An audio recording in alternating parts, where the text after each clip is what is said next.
Hi welcome to code friend, welcome this video in the system design series. यहाँ पर हम design कर रहे हैं व्हाट्सएप चैटिंग एप्लीकेशन को एंड ये इस सीरीज़ की सेकंड वीडियो है। तो अगर आपने फर्स्ट वीडियो अब तक नहीं देखी तो प्लीज़ ये वीडियो देखो, क्योंकि ये वाली जो वीडियो है वो इसी की कंटिन्यूशन है। तो लास्ट वीडियो में हमने डिस्कस किया था कि हमारे पास काफ़ी तरह की चैटिंग एप्लीकेशंस होती हैं। ठीक है, चैटिंग एप्लीकेशंस बेसिकली 3 तरीके से आप कैटेगराइज कर सकते हो उनके काम के मुताबिक। एंड फिर मैंने आपको ये बोला था कि अगर आप अपने किसी फ्रेंड को मैसेज कर रहे हो, सपोज आपने व्हाट्सएप खोला, वहाँ पर आपने मैसेज टाइप करा और आपने अपने फ्रेंड को सपोज मैसेज किया, तो वो मैसेज सर्वर के थ्रू जाता है।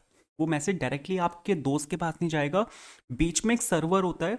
वो मैसेज पहले आपके सर्वर पर जाएगा और फिर सर्वर से वो मैसेज आपके दोस्त के पास जाएगा। ये हमने लास्ट वीडियो में डिस्कस किया था बहुत डिटेल में। मैंने आपको ये भी बताया था कि ये जो मैसेज है यहाँ पे, अगर आप रियल टाइम चैटिंग कर रहे हो तो आप HTTP का यूज़ नहीं कर पाओगे, क्योंकि HTTP जो होता है वो क्लाइंट इनिशिएटेड होता है। HTTP सर्वर इनिशिएट कर ही नहीं सकता।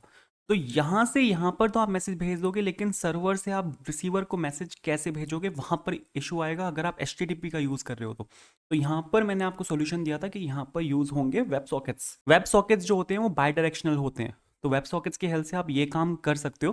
फिर हमने थोड़ी सी हिस्ट्री देखी थी कि पहले क्या होता था, अब क्या होता है। जैसे स्टार्टिंग की जो चैटिंग एप्लीकेशंस थी वो पॉलिंग पर बेस्ड थी, जहाँ पर हम कुछ कुछ फ्रीक्वेंसी पर सर्वर को हिट करते थे न्यू मैसेजेस के लिए। एंड ये यहाँ पे पॉलिंग था। पॉलिंग जो होता है वो बहुत कॉस्टली होता है डिपेंडिंग ऑन द फ्रीक्वेंसी, क्योंकि यहाँ पर आपका सर्वर ऑक्यूपाइड है। आप क्लाइंट यहाँ पे रिक्वेस्ट भेजे जा रहा है और आपका सर्वर यहाँ पे पूरा ऑक्यूपाइड है। इसका जो सॉल्यूशन था वो था लॉन्ग पॉलिंग। लॉन्ग पॉलिंग क्या करता था, वो आपके रिक्वेस्ट को होल्ड कर लेता था। यहाँ पे आपने क्लाइंट ने यहाँ पे सर्वर को रिक्वेस्ट दी, ये इसने यहाँ पे रिक्वेस्ट को होल्ड कर लिया जब तक इसको नया मैसेज नहीं मिलता या फिर आपकी जो रिक्वेस्ट है वो टाइम आउट नहीं हो जाती। यहाँ पर भी इश्यूज थे, लॉन्ग कॉलिंग भी इनएफिशिएंट था। अगर सपोज 2 बंदे हैं और 2 बंदे ज़्यादा चैट नहीं नहीं करते, तो यहाँ पे जो भी यहाँ पे रिक्वेस्ट हैं वो सारी आपके टाइम आउट पे जाके ख़त्म होंगी। ठीक है, क्योंकि नया मैसेज आएगा ही नहीं उस केस में। दूसरी चीज़, इसके पास कोई एफिशिएंट वे नहीं है, क्योंकि ये यहाँ पे मैंने आपको बताया था कि अगर आप HTTP का यूज़ करते हो तो वो स्टेटलेस है। ठीक है, वो स्टेटलेस नेटवर्क प्रोटोकॉल है, उसके पास सर्वर की इन्फॉर्मेशन नहीं है, वो सेशन को मेंटेन नहीं करता। तो इसके पास इन्फॉर्मेशन ही नहीं है कि रिसीवर या सेंडर दोनों में से अगर एक भी बंदा डिस्कनेक्ट हो गया तो इसको पता ही नहीं लगेगा। तो इन सब का सोल्यूशन था वेब सॉकेट। वेब सॉकेट जो होता है वो बाई डायरेक्शनल होता है। सर्वर एक वेब सॉकेट रिक्वेस्ट को इनिशिएट कर सकता है और ये स्टेटफुल होता है, ये स्टेटलेस नहीं होता। HTTP और HTTPS स्टेटलेस होते हैं, ये स्टेटफुल होता है। इसके पास सर्वर की इन्फॉर्मेशन भी है और ये सेशन को मेंटेन भी करता है। तो अगर आप यहाँ पे वेब सॉकेट्स का यूज़ कर रहे हो तो वेब सॉकेट्स की हेल्प से जो आपका एक हाई लेवल डिज़ाइन है वो यहाँ पे कुछ ऐसा दिखेगा, जहाँ पर जो आपकी चैटिंग है, ठीक है, जो मैसेजेस आप रियल टाइम चैटिंग हो रही है वो होगी आपकी यहाँ पे with the help of web sockets. Chatting के अलावा जितने भी काम है, तो वो लॉगिन है, साइन अप है, यूज़र प्रोफाइल का अपडेशन है, ठीक है, यूज़र प्रोफाइल क्रिएशन है, चैटिंग के अलावा कुछ भी है वो आप कर सकते हो ना HTTP एंड HTTPS। तो ये हमने देखा था। एक यहाँ पे पुश नोटिफिकेशंस यहाँ पे सेंड होती हैं। सपोज कोई नया मैसेज अगर गया है तो उसकी नोटिफिकेशन आपको भेजनी है, तो वो आप यहाँ पे थर्ड पार्टी सर्वर से हैंडल कर सकते हो। इन टर्म्स ऑफ स्केलेबिलिटी, अगर ये एक स्मॉल स्केल एप्लीकेशन है तो आपको यहाँ पे सिर्फ एक सर्वर चाहिए, इसमें सिर्फ एक सर्वर से काम हो जाएगा। लेकिन अगर ये बात आप एक इंटरव्यूअर के सामने बोलते हो कि यहाँ पर आपको सिर्फ एक ही सर्वर से आपका काम हो जाएगा, तो इंटरव्यूअर है ना आपको वहीं रोक देगा, क्योंकि यहाँ पर एक सवाल आ जाता है SPOF का। SPOF है सिंगल पॉइंट ऑफ फेलियर। अगर ये वाला सर्वर आपका यहाँ पे फेल कर गया तो उस केस में आपकी पूरी एप्लीकेशन ही बैठ जाएगी। लेकिन है ना, आप पे ना इंटरव्यू को बोल सकते हो कि ये सिर्फ एक स्टार्टिंग पॉइंट है, आगे जाकर आप इसमें और भी सर्वर्स को ऐड कर सकते हो, कोई भी इशू नहीं है। सब कुछ करने के बाद आपका जो डिज़ाइन है फाइनल, वो यहाँ पे कुछ ऐसा दिखेगा। तो अगर सपोज यहाँ पे एक यूज़र आता है, वो सबसे पहले यहाँ पे लॉगिन करेगा। लॉगिन करने के लिए वो यहाँ पे एक HTTP रिक्वेस्ट मारेगा। यहाँ पे आपका लोड बैलेंसर लगा हुआ है, ठीक है, लोड बैलेंसर आपकी रिक्वेस्ट को राउट करेगा to the server. API server के पास वो यहाँ पे राउट होगी, जो आपके डेटाबेस में हिट मारेगी। यहाँ पर आपका जो लॉगिन वो है, वैल्यूज़ है, यूज़र नेम पासवर्ड है, वो यहाँ पे चेक होगा एंड रिक्वेस्ट आपकी यहाँ पे वापस जाएगी। वैलिड है तो आपका यहाँ पे जो वेब पेज है उसको वो दिखेगा। उसके बाद अगर वो चैट करता है तो ये वेब सॉकेट रिक्वेस्ट है, ये यहाँ पर जाएगा, जो कि रियल टाइम चैटिंग है, और इसको एक चैटिंग सर्वर यहाँ पे असाइन होगा। हमारे पास यहाँ पे काफ़ी सारे n number of chatting servers हो सकते हैं। अगर सपोज मेरे पास यहाँ पे एक वर्ल्ड मैप है और वर्ल्ड मैप में ये सपोज यहाँ पे US है, ये यहाँ पे अफ्रीका है और ये यहाँ पे अपना एशिया है, तो ऐसा नहीं हो सकता कि एशिया में कोई बंदा बैठा है और उसको US का सर्वर मिल रहा है। ठीक है, ऐसा नहीं होना चाहिए। यहाँ पर एक सर्वर यहाँ पे कनेक्ट होगा, ठीक है। अगर अब बंदा यहाँ पे रियल टाइम चैटिंग कर रहा है तो उसको यहाँ पे एक सर्वर मिलेगा और वो सर्वर उसका सबसे क्लोजेस्ट होना चाहिए। सपोज वो बंदा यहाँ पे दिल्ली में बैठा है और मुंबई में सर्वर्स है, तो वो न्यूयॉर्क के सर्वर पे क्यों जाएगा जब मुंबई में ऑलरेडी सर्वर है। तो यहाँ पे आपको सर्वर को डिसाइड करना पड़ेगा। यहाँ पर आपको एक थर्ड पार्टी एप्लीकेशन चाहिए होगी, ठीक है, कुछ भी हो सकता है। अपाचे के पास बहुत सारे ऐसे सॉफ्टवेयर्स हैं, सर्विसेज हैं जो अपाचे देता है to find out a perfect server based on the geo location of the user. तो यहाँ पे अगर यूज़र यहाँ पे दिल्ली में बैठा है तो उसको सबसे क्लोजेस्ट मुंबई सर्वर ही असाइन होगा। तो यहाँ पे जो चैट सर्वर उसको मिलेगा वो सपोज यहाँ पे मुंबई सर्वर उसको मिला है, तो ये जो यहाँ पे सर्वर है ये यहाँ पे चैटिंग के लिए है। फिर ये यहाँ पे ऑनलाइन और ऑफलाइन सर्वर्स हैं, ठीक है। जैसे ही यूज़र यहाँ पे ऑनलाइन आ गया, मैंने आपको लास्ट वीडियो में दिखाया था कि वेब सॉकेट जो है वो सेशन को मेंटेन करता है, उसको पता है यूज़र यहाँ पे लॉगिन कर चुका है, उसको सर्वर असाइन हो चुका है, तो वो यहाँ पे इसका जो स्टेटस है वो यहाँ पे ऑनलाइन कर देगा। आप सेम चीज़ आप उसी टाइम पे डेटाबेस में भी अपडेट कर सकते हो कि यूज़र यहाँ पे जो लास्ट लॉगिन टाइम था यूज़र का वो ये था। जैसे ही यूज़र यहाँ पे ऑफलाइन जाता है तो आप जो टाइम स्टैम्प है आप उसको यहाँ पे डेटाबेस में स्टोर कर सकते हो कि यूज़र लास्ट जो ऑनलाइन था वो इस वाले टाइम स्टैम्प पे था। उसके बाद आप उसको वहाँ पे जो ऑनलाइन और ऑफलाइन लिखा आता है वहाँ पर आप दिखा सकते हो last active 1 hour ago, 2 hour ago, 1 day ago, 2 day ago, 1 week ago, 1 month ago on this date. तो ये सब आप यहाँ पे दिखा सकते हो on the basis of this time stamp जो आप यहाँ पे डेटाबेस में स्टोर करा रहे हो। ये जो यहाँ पे आपके एपीआई सर्वर्स हैं ये सब कुछ हैंडल करते हैं, ठीक है। आपका login, sign up, user profile में कुछ भी अगर अपडेट हो रहा है या कुछ भी अगर फंक्शनैलिटी है आपके चैटिंग एप्लीकेशन में apart from real time chatting जो वेब सॉकेट हैंडल कर रहा है, उसके अलावा अगर कुछ भी है तो वो सब आपका हैंडल करता है आपका एपीआई सर्वर्स, ठीक है।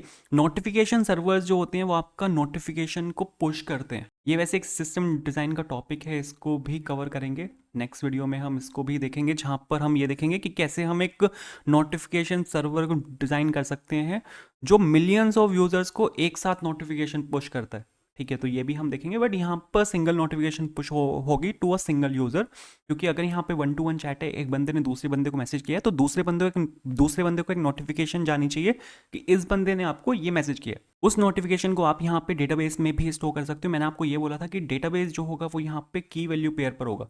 की वैल्यू पेयर क्यों होगा? क्योंकि इसकी हॉरिजॉन्टल स्केलिंग बहुत ईजी है। अगर आपके डेटाबेस पे लोड पड़ता है तो आप यहाँ पे उसको हॉरिजॉन्टली स्केल कर सकते हो। इसमें अगर आप डेटा को एक्सेस कर रहे हो तो डेटा एक्सेस में इसकी लेटेंसी बहुत कम है, और अगर आप रैंडम एक्सेस कर रहे हो, सपोज हमारे पास व्हाट्सएप में सर्च मैसेज का ऑप्शन है, तो वहाँ पे आप रैंडम एक्सेस कर रहे हो डेटा को, और वो बहुत एक एक्सपेंसिव ऑपरेशन बैठता है सिक्वल डेटाबेसेस में। अगर आप सिक्वल डेटाबेस यूज़ करोगे तो रैंडम एक्सेस एक इसमें इसके अंदर अगर आपके पास लैक्स ऑफ डेटा है, मिलियंस ऑफ रिकॉर्ड्स हैं अगर आपके पास यहाँ पे, तो रैंडम एक्सेस यहाँ पे एक बहुत एक्सपेंसिव ऑपरेशन है। लेकिन की वैल्यू पेयर में वो कुछ नहीं है, ठीक है। की वैल्यू पेयर में जो रैंडम एक्सेस है वो बहुत ईजी है। तो आई होप ये पूरी कहानी यहाँ पे आपको क्लियर हुई होगी, ठीक है। इसके बाद यहाँ तक हमने देखा था, ठीक है। अब हम यहाँ पे देखते हैं कि अगर आपका एक यूज़र आता है, ये वैसे मैं आपको ऑलरेडी यहाँ पे एक्सप्लेन कर चुका हूँ। अगर सपोज ये एक यूज़र आता है, वो यहाँ पे सबसे पहले आपका लॉगिन करेगा। लॉगिन करने के लिए वो यहाँ पे लॉगिन एपीआई को हिट करेगा। जब वो यहाँ पे लॉगिन होगा तो उसको आप एक सर्वर असाइन करोगे, क्योंकि उसको एक चैट करनी है, ठीक है। चैटिंग करने के लिए उसको एक सर्वर चाहिए। यहाँ पे अपने पास n नंबर ऑफ सर्वर्स हैं, तो यहाँ पर एक चीज़ होती है जिसको बोला जाता है सर्विस डिस्कवरी। सर्विस डिस्कवरी एक टेक्निकल टर्म है, ठीक है, जो आपको सबसे जो बेस्ट आपके लिए सर्वर है उसको फाइंड आउट करती है। तो ये यहाँ से आपको सबसे जो बेस्ट सर्वर है वो आपको यहाँ पे फाइंड आउट करेगी, और वो यहाँ से रिटर्न हो जाएगा लॉगिन के साथ ही। तो जब आप यहाँ पे लॉगिन करोगे तो सर्वर इन्फॉर्मेशन जो है, सपोज ये वाला सर्वर यहाँ से आपका रिटर्न हुआ है, तो जब आप यहाँ पे चैट करने जाओगे वेब सॉकेट की हेल्प से, तो आपको यहाँ पे सर्वर वन असाइन हुआ है। सिमिलरली जो सेकंड यूज़र होगा जिसके साथ आप चैट कर रहे हो उसके साथ भी सेम कहानी है, उसको भी यहाँ पे एक सर्वर असाइन होगा। एंड यूज़र 1 यहाँ पे जो भी मैसेज भेजेगा, ठीक है। सपोज इस बंदे ने यहाँ पर एक मैसेज किया, तो यहाँ पर है ना ये होता है मैसेज सिंक क्यू होता है। हर एक यूज़र की एक मैसेज सिंक क्यू होती है। अगर आपने सपोज इस बंदे को मैसेज किया है तो इस बंदे की एक मैसेज सिंक क्यू होगी, जिसको आप बेसिकली इनबॉक्स बोल सकते हो कि इस बंदे का एक इनबॉक्स है, तो ये मैसेज इस बंदे की इनबॉक्स में जाएगा। तो जैसे ही यूज़र यहाँ पे मैसेज करेगा उसका जो मैसेज है वो चला जाएगा इस बंदे की मैसेज सिंक क्यू में, जिसको इनबॉक्स भी बोला जाता है, और उसी टाइम वो मैसेज आप डेटाबेस में सेव करवा दोगे। यहाँ पर फिर एक चेक लगेगा अगर यूज़र ऑनलाइन है या फिर यूज़र ऑफलाइन है। अगर यूज़र ऑनलाइन है तो आप सीधा ये जो मैसेज है भेज दोगे, ये बंदा जिस भी सर्वर से कनेक्टेड है, ठीक है, आपने मैसेज इसको भेजा सर्वर को, और फिर ये सर्वर आपका मैसेज यहाँ पे वापस इसको फॉरवर्ड कर देगा, ठीक है।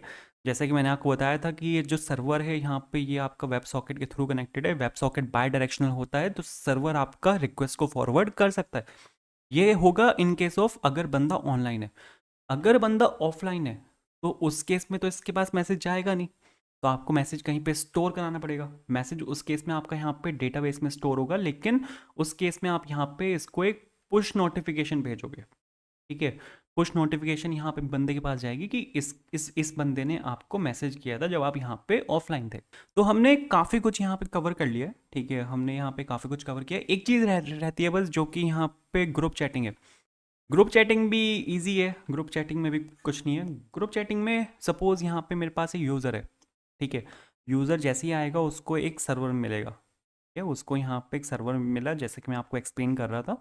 अब उसको मैसेज सेंड करना है, ठीक है। सपोज 3 बंदे हैं ग्रुप में, तीनों को उसको मैसेज यहाँ पे सेंड करना है।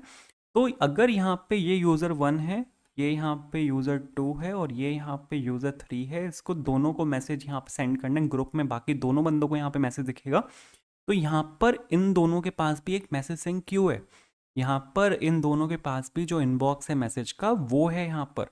और इनबॉक्स को मेंटेन करना बहुत एक एक्सपेंसिव ऑपरेशन है अगर आप यहाँ पे, क्योंकि हर एक यूज़र की एक अलग इनबॉक्स है। आपने देखा होगा व्हाट्सएप है ना, मैक्सिमम मेरे को लग रहा है शायद अब 300 यूज़र्स को अलाउ करता है एक ग्रुप में, उससे पहले वो शायद 150 या 150 से भी कम लोगों को अलाउ करता था। क्यों अलाउ करता था?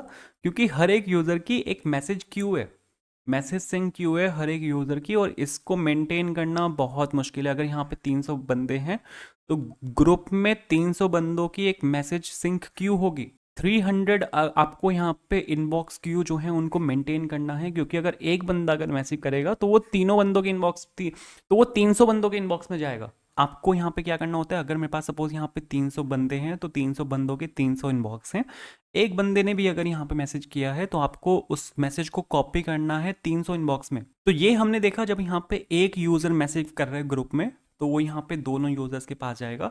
अगर दो बंदे मैसेज कर रहे हैं, ठीक है, मेरे पास यहाँ पे यूज़र 1 है और मेरे पास यहाँ पे यूज़र 2 है, ये दोनों बंदे यहाँ पे मैसेज कर रहे हैं, ये यहाँ पे कनेक्टेड है सर्वर 1 से और ये यहाँ पर कनेक्टेड है सर्वर 2 से, और यहाँ पे एक और यूज़र है यूज़र 3, और ये दोनों बंदे यहाँ पे इसको मैसेज कर रहे हैं। तो यहाँ पर क्या होगा, इसकी एक क्यू है, ठीक है, मैसेज सिंक क्यू है इसकी, जो मैसेज इनबॉक्स आप उसको मान सकते हो। तो ये दोनों बंदे जो मैसेज हैं वो यहाँ पर भेजेंगे इसमें, ठीक है, ये मैसेज यहाँ पर इसमें भेजेंगे, जो मैसेज बाद में यहाँ पर इसको डिलीवर होगा। तो यहाँ पर ये कुछ इस तरह चलता है। आई होप ये क्लियर हुआ होगा एंड आपको वीडियो पसंद आई होगी। अगर आप चैनल पर नए हो तो please hit the subscribe button. अगर आपको वीडियो पसंद आई है तो वीडियो को लाइक भी करना, ठीक है। आपको अगर कोई भी इशू है तो मेरे को कमेंट कर सकते हो यहाँ पे नीचे कमेंट सेक्शन में, या फिर आप मेरे को मैसेज कर सकते हो इंस्टाग्राम टेलीग्राम पर। And thank you so much for watching this video. Bye.